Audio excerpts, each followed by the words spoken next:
dollars. So where is in that? Queens? I know the area well.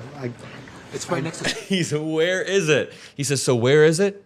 This dude can't read. He's only confirming the Trump can't read theories. The Trump can't read theories are now confirmed. All right, breaking news. This may be one of the dumbest clips I have ever seen of Trump, and that is truly saying a lot. But we have a lot to break down and no time to waste because I want to precisely debunk Trump's entire performative trip to the Middle East, where he's pretending to cut deals that are actually hollow. He's flaunting numbers that will never manifest. And Middle Eastern leaders have almost created a Truman Show-esque reality around him, where Trump gets to dance to his favorite songs on stage while big numbers flash on the screen, but none of this will actually manifest in the way that it was promised. It is all hollow, and a lot of it is corrupt and transactional in a way that Trump maybe or maybe not, I don't know if he knows. We'll break this all down. I want to break this clip down, but I guess let's just start from the beginning, because a lot of Trump supporters and critics kind of united against his Qatar plane deal, and that's when it all kicked off. Off the back of that, Trump visited the Middle East and began to announce these quote-unquote deals.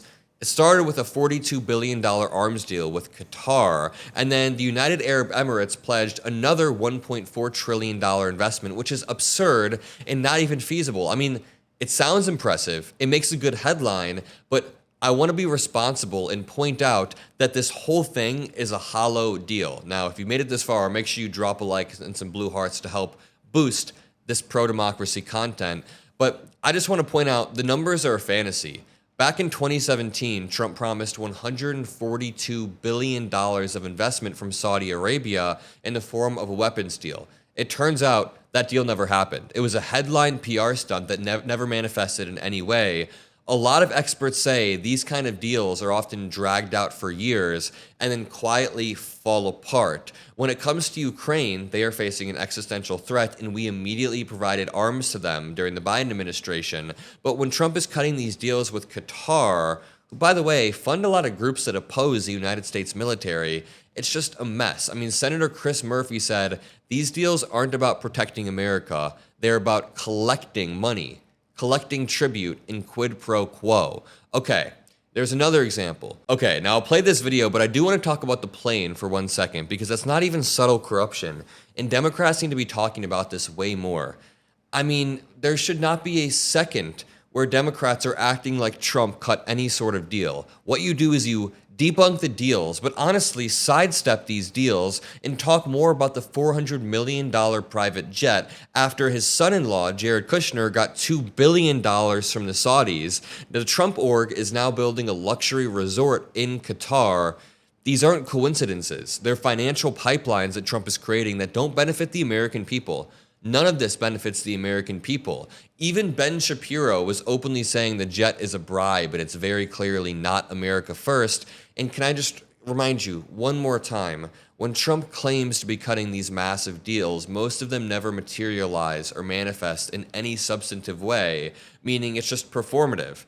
And if you think that Trump isn't a performative person, if you're a MAGA supporter watching, then I'm sorry, Trump's entire thing is being performative. For example, he pretended to cut a deal with South Korea regarding trade. He was flaunting this deal last week saying, big deal with South Korea coming. But we already had free trade with South Korea since the Obama administration in roughly 2014. They cut a deal that was long-lasting. Trump ripped that deal apart, taped it back together, and acted like he had some breakthrough. It's actually pretty disturbing. Check out this clip of Donald Trump meeting with business leaders, and I want you to notice that the screen says Queens in big letters, and Trump doesn't even see it. To our airline. And finally, Mr. President, we just signed also the naming rights of the New York City Football Club by Etihad. Oh, good. And we're spending over 800 million. Okay, where do you think this is being built? I want you to look at the screen. Where do you think this is being built? It says it somewhere on screen. Now watch. Dollars. So where is in that? Queens? I know the area well. It's right next to. He's, where is it? He says, so where is it? This dude can't read. He's only confirming the Trump can't read theories. The Trump can't read theories are now confirmed. To our airline. And finally, Mr. President, we just signed also the naming rights of the New York City Football Club by Etihad. Oh, good. And we're spending over 800 million. So where is It's in that? Queens. I know the area well. It's right next to City I Field. grew up in Queens. I know the area very well. Right next to City Field. Oh, that's great. Wow. That's where they used to fix the cars. And a lot of other things got fixed there. A lot of things. That's a great site. So how many will that hold? 25,000. 25,000. Yeah. And is that This dude is old. This dude is old. Someone got really mad at me yesterday because I said towards the end of Biden's term, I think Biden was getting pretty old and it was manifesting when he was on stage.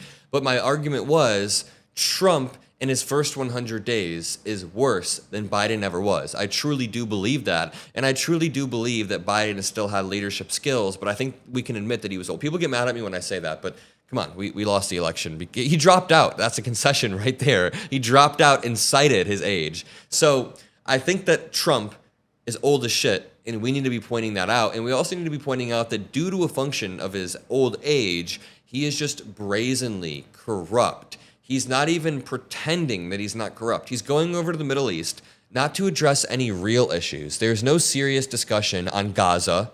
There's no serious discussion on Iran's nuclear program or the human rights abuses of these countries. Not a word about democracy or press freedom, which I guess obviously Trump doesn't care about. Instead, he only benefited himself in his own future presidential library, and he dusted off the Abraham Accords from his first term just to give himself a pat on the back. It's all flashy headlines, flashy gifts, and numbers that he's trying to feed to his MAGA fan base like red meat. And I'm not trying to speak in platitudes here about, like, oh, Trump is just being a fake dealsman. No. I'm citing specific examples of Trump way overstating numbers and deals that he's cut, and deals not even manifesting. Remember, back in 2017, Trump announced this insane $142 billion deal. None of it ever manifested or materialized in any way, and we're going to see that happen a lot. I mean, I cited the South Korea example. That's a perfect one. Did I say North Korea? I meant to say South Korea earlier. I cited the South Korea example where Trump cut a deal with them, but it wasn't actually a deal. It was just a pieced up version of what we already had that was not ratified through Congress. So America loses credibility every time Trump does this. But the worst part is, to be honest, the Middle Eastern leaders love this stuff as well. I mean, I say this all the time. My grandpa was born in Syria.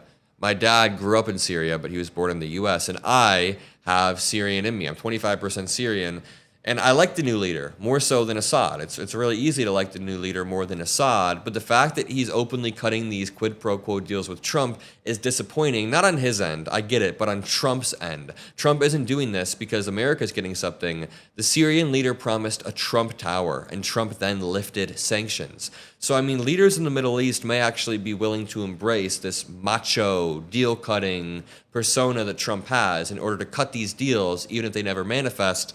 And, that trickles down to make easy propaganda for American people. If you want to help subvert that propaganda, all you have to do is hit the like button below. Make sure you hit the subscribe button. You can become a member if you want to help support the content. But overall, we'll have hundreds of free videos coming out every single month, making sure we push the truth. Love you all, and peace out.